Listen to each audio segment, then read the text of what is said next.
Hi hello नमस्कार साथियों। मैं अपने स्टडी चैनल पर एक बार पुनः स्वागत करता हूं। आज के इस वीडियो में हम हिस्ट्री विषय एमए सेमेस्टर 1 का एक प्रश्न, भारतीय इतिहास में वेदों की भूमिका पर प्रकाश डालिए अथवा वेद से क्या तात्पर्य है, वैदिक साहित्य के अंतर्गत वेदों की महत्ता का वर्णन कीजिए। तो वैदिक साहित्य यानी कि वैदिक लिटरेचर से यह प्रश्न काफ़ी महत्वपूर्ण है। एमए सेमेस्टर 1 में यह प्रश्न पूछा जाता है। तो हम इस प्रश्न के उत्तर की तरफ बढ़ते हैं और जानने का प्रयास करते हैं कि वेद से क्या तात्पर्य है और वैदिक साहित्य के अंतर्गत वेदों की जो महत्ता है वह किस प्रकार से है। तो वैदिक साहित्य विश्व साहित्य की अमूल्य धरोहर है। वैदिक साहित्य की अगर जब हम बात करते हैं तो वह विश्व साहित्य की अमूल्य धरोहर है। यह केवल भारत की ही नहीं बल्कि विश्व साहित्य की अमूल्य धरोहर है। इसके अंतर्गत सत्य का अन्वेषण करने के साथ साथ ज्ञान, दर्शन व चरम उद्देश्य की प्राप्ति हेतु गहन चिंतन मनन किया गया है। सत्य का अन्वेषण करने के साथ साथ ज्ञान, दर्शन, चरम उद्देश्य, व्यक्ति को किस प्रकार से अपने चरम और परम उद्देश्य की प्राप्ति हेतु गहन चिंतन करना चाहिए, उसके ऊपर जोर दिया गया है। इसके साथ साथ इसमें वैदिक मंत्रों और वैदिक विधियों और व्यक्ति के जीवन जीने की कला के साथ साथ वसुधैव कुटुंबकम के ऊपर भी जोर दिया गया है। वैदिक साहित्य की रचना किसी एक निश्चित समय में नहीं हुई है, वरन मनु से लेकर महाभारत तक के समय तक अर्थात लगभग 1500 वर्षों तक वैदिक सूत्रों की निरंतर रचना होती रही।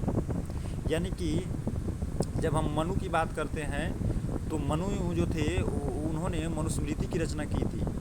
और महाभारत की अगर हम रचना की जब हम बात करते हैं तो महाभारत की जो वेद व्यास जी ने महाभारत की रचना की थी और मनु से लेकर महाभारत तक के समय तक अर्थात लगभग 1500 वर्षों तक वैदिक सूत्रों के निरंतर यानी कि 1500 वर्षों तक वैदिक सूत्रों के निरंतर जो है रचना होती रही। वैदिक साहित्य का प्रारंभिक समय ऋग्वेद के आधार पर निश्चित किया गया है। यानी कि जब हम प्राचीन वैदिक साहित्य की अगर हम बात करते हैं तो प्राचीन जो वैदिक साहित्य है हमारा ऋग्वेद है। ऋग्वेद के आधार पर ही हम समझते हैं कि हमारा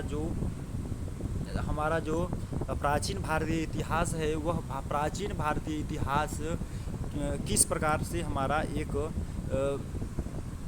किस प्रकार से वो घटा है, और उसी से हम अंदाज़ा लगाते हैं कि हमारे जो अमूल्य धरोहर है और वहाँ की किस प्रकार से विरासत रही है और लोग किस प्रकार से अपने जीवन को जीते थे और वैदिक विधि विधान के साथ साथ तमाम प्रकार की जीवन में अपनी क्रियाकलापों को करते थे और अपने जीवन को एक बेहतरीन बनाने का प्रयास करते थे। तो वैदिक साहित्य के प्रमुख अंग निम्नलिखित है: वेद, ब्राह्मण ग्रंथ, उपनिषद, वेदांग तथा दर्शन ग्रंथ आदि वैदिक साहित्य के अंतर्गत ये प्रमुख अंग है। अब हम देखते हैं वेद का अर्थ तथा प्रकार। The Vedas meaning and kinds. Veda का अर्थ ज्ञान। वेद शब्द विद धातु से निर्मित हुआ है जिनका अर्थ है जानना। वेद का अर्थ होता है ज्ञान और वेद शब्द जो है विद धातु से निर्मित होता है जिनका अर्थ है जानना। इस प्रकार वेद शब्द का अर्थ है ज्ञान प्राप्ति। वेद शब्द का अर्थ है ज्ञान प्राप्ति और वेद एक शब्दों में कहें तो वेद का अर्थ ज्ञान है और एक शब्दों में कहें तो वेद का अर्थ जानना है या ज्ञान प्राप्ति है। हिंदुओं की मान्यता अनुसार वेद सृष्टि की रचयिता ब्रह्मा जी के मुंह से निकले शब्द हैं। यानी कि हिंदुओं की मान्यता, हमारा जो धर्म ग्रंथ है वह धर्म ग्रंथ, हिंदुओं की धर्म ग्रंथ जो वेद है वह किसका धर्म ग्रंथ है तो हिंदुओं की धर्म ग्रंथ है। और हिंदुओं की जो मतानुसार वेद जो है सृष्टि के रचयिता ब्रह्मा जी के मुंह से निकले शब्द हैं। वेदों की रचना गद व पद दोनों शैलियों में की गई है, किंतु अधिकांश पद शैली का प्रयोग किया गया है। यानी कि कविता के रूप में गद जो होता है वह कहानी के रूप में होता है और जो पद जो होता है वह कविता के रूप में, यानी कि कविता शैली में प्रयोग किया गया है। वैदिक पद को ऋचा तथा वैदिक गद्य को यजुष कहा गया है। वैदिक पद को ऋचा तथा वैदिक गद्य को यजुष कहा गया है। वेद किसी विशिष्ट व्यक्ति द्वारा किसी निश्चित काल में नहीं लिखे गए हैं, वरन ये विभिन्न ऋषियों के द्वारा विभिन्न कालों में रचित मंत्रों का संकलन मात्र है। यही कारण है कि वेदों को अपौरुषेय भी कहा गया है। यह किसी एक कालखंड में नहीं लिखा गया है, बल्कि विभिन्न ऋषियों के द्वारा विभिन्न कालों में रचित मंत्रों का संकलन मात्र है। यही कारण है कि वेदों को अपौरुषेय कहा गया है। ये यानी कि यह भगवान के द्वारा लिखा गया है, रचित किया गया है, संकलन किया गया है, यानी कि ये बोलकर एक पीढ़ी से दूसरी पीढ़ी तक पहुंचाया गया है।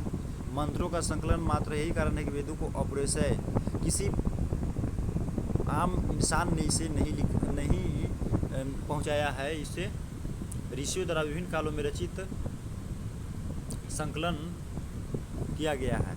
वेदों की कुल संख्या 4 है: ऋग्वेद, यजुर्वेद, सामवेद व अथर्ववेद। वेद की कुल संख्या, इसके अलावा 2 महाकाव्य है, रामायण और महाभारत। तो वेदों की कुल संख्या कितनी है? तो 4 है: ऋग्वेद, यजुर्वेद, सामवेद व अथर्ववेद। ऋग्वेद तो सर्वप्राचीन ग्रंथ जो है ऋग्वेद, यह ऋचाओं व स्तुति मंत्रों का संकलन है, जिसमें विभिन्न देवताओं की स्तुतियाँ, इसमें 10 मंडल, 1028 सूक्त एवं 10,580 ऋचाएँ हैं। हिंदुओं की मान्यता अनुसार ऋग्वेद की रचना ईश्वर के मुख से निकले शब्दों से की गई है। यानी कि हिंदुओं की मान्यता है कि ऋग्वेद की रचना ईश्वर के मुख से निकले शब्दों से की गई है, जिसकी दृष्टा ऋषि थे। ऋग्वेद के ऋषियों में विश्वामित्र, आत्रि, वामदेव, भारद्वाज एवं वशिष्ठ आदि प्रमुख हैं। ये ऋषि ऋग्वेद के द्वितीय मंडल से लेकर 7वें मंडल तक के मंत्रों के दृष्टा थे।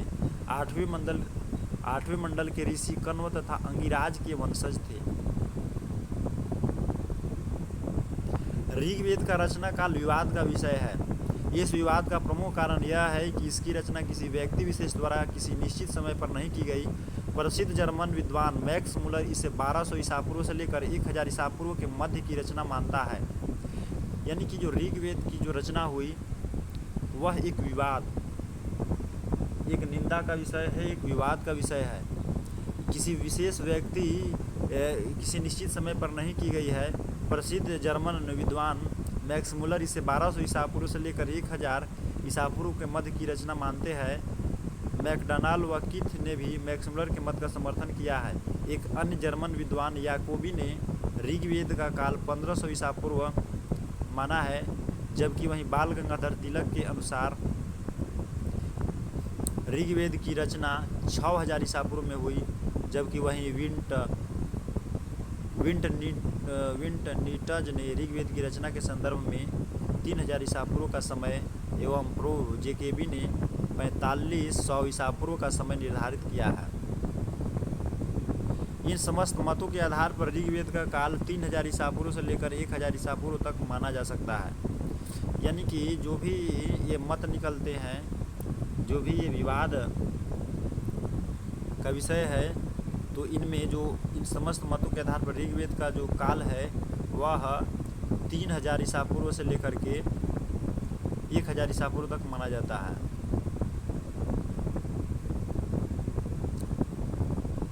यानी कि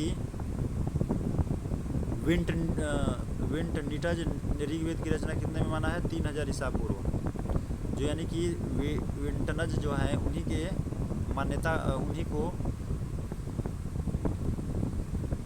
की बातों को स्वीकार किया गया है। 3000 ईसा पूर्व से लेकर 1000 ईसा पूर्व तक माना जा सकता है। ऋग्वेद का दार्शनिक एवं सांस्कृतिक दृष्टि से अत्यधिक महत्व है। यद्यपि ऋग्वेद के अधिकांश सूक्तों में देवताओं की स्तुति की गई है, किंतु कुछ सूक्त ऐसे भी हैं जिनके द्वारा हमें तत्कालीन समाज, मानवीय आचार विचार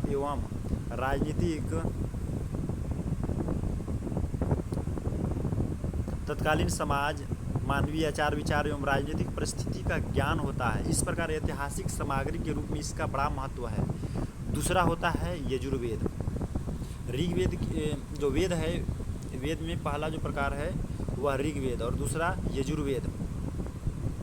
यजुर्वेद, इसमें यज्ञ की विधि एवं यज्ञ संबंधी मंत्रों का संकलन किया गया है। यजुर्वेद में कुल 40 अध्याय हैं तथा प्रत्येक अध्याय किसी न किसी याज्ञिक क्रिया से संबंधित है। प्राचीन काल से ही यजुर्वेद 2 भागों में विभक्त था, एक था कृष्ण यजुर्वेद एवं दूसरा था शुक्ल यजुर्वेद।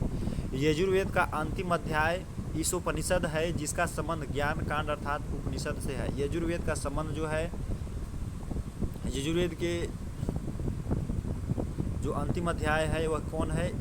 ईशोपनिषद है, जिसका संबंध ज्ञान कांड अर्थात उपनिषद से है। यजुर्वेद का संबंध ज्ञान कांड और उपनिषद से है।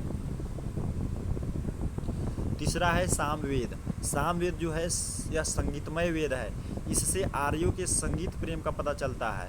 इसमें यज्ञ के समय उच्चारित किए जाने वाले मंत्रों को संगीतबद्ध किया गया है। सामवेद में कुल 1810 मंत्र हैं, जिनमें 261 मंत्रों की पुनरावृत्ति हुई है। महाभाष्य से ज्ञात होता है कि सामवेद की एक सशस्त्र शाखाएं थी, किंतु हमें 3 शाखाओं की ही जानकारी प्राप्त होती है, कौथुम और रानयनीय तथा जैमिनीय। चौथा अथर्ववेद। अंतिम जो वेद है वह है अथर्ववेद। चारों वेदों में अथर्ववेद की रचना सबसे बाद में हुई। इसमें सामान्य भौतिकवादी विषयों एवं गूढ़ दार्शनिक विषयों को सम्मिश्रण किया गया है। इसमें जादू, टोने व चिकित्सा से संबंधित सूत्र भी प्राप्त होते हैं। वर्तमान में अथर्ववेद की केवल 2 ही शाखाएं उपलब्ध है, सौनिक तथा पौफलाद। इस वेद में 20 कांड, 34 प्रपाठक और 111 अनुवावक और 731 सूक्त तथा लगभग 6000 मंत्र हैं।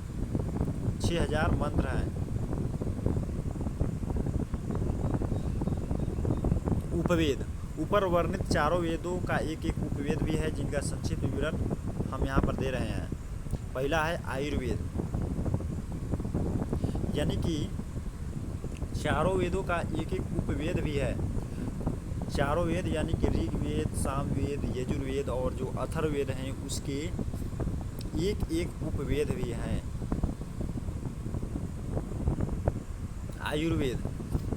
आयुर्वेद जो है उपवेद है और यह ऋग्वेद का उपवेद है। आयुर्वेद जो है यह ऋग्वेद का उपवेद है, जिसके अंतर्गत वनस्पति विज्ञान, रसायन शास्त्र, खनिज विज्ञान, आयु विज्ञान, शल्य विज्ञान एवं विष चिकित्सा आदि का विस्तृत वर्णन किया गया है। इस उपवेद के अंतर्गत प्रमुख आचार्यों के अनुभव एवं ज्ञान वर्णित है।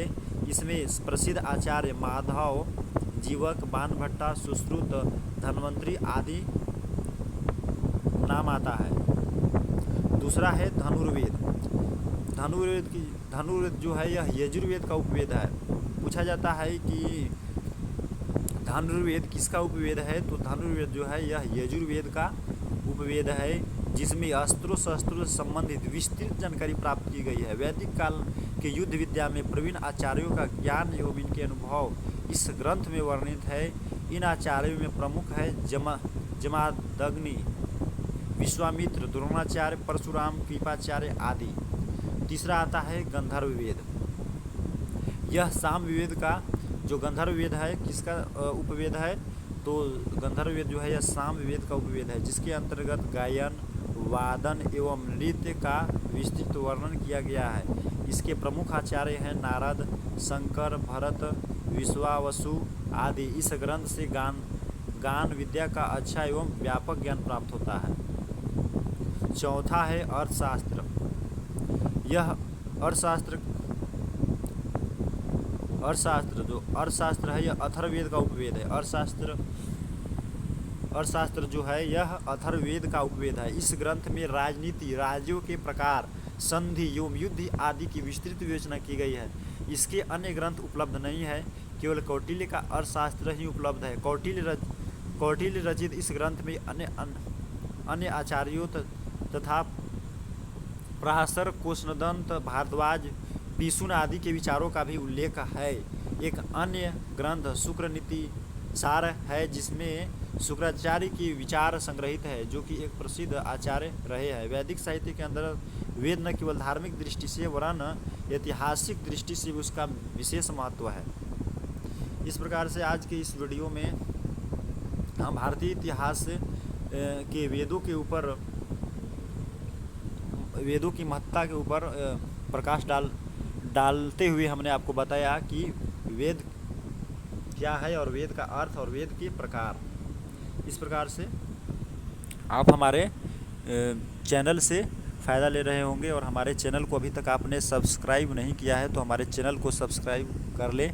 अब मैं एमए के पेपर 1, पेपर 2, पेपर 3 और पेपर 4 सभी पेपर को मैं आप सबों से डिस्कशन करूंगा और बीए का भी हो सकता है तो मैं कभी कभी वीडियो लाऊंगा, जिससे कि आप हमारे स्टडी चैनल से फ़ायदा ले सके और पढ़ाई में इंटरेस्ट जगा सके और अच्छे से अच्छे मार्क्स ला सके। मैं भी एमए का विद्यार्थी हूँ और मैं चाहता हूँ कि आपसे रूबरू होता रहूँ और जिससे कि हमारा जो सिलेबस है वह कंप्लीट हो पाए और हम लोग डिस्कशन के साथ अपने पढ़ाई को जारी रख पाएँ।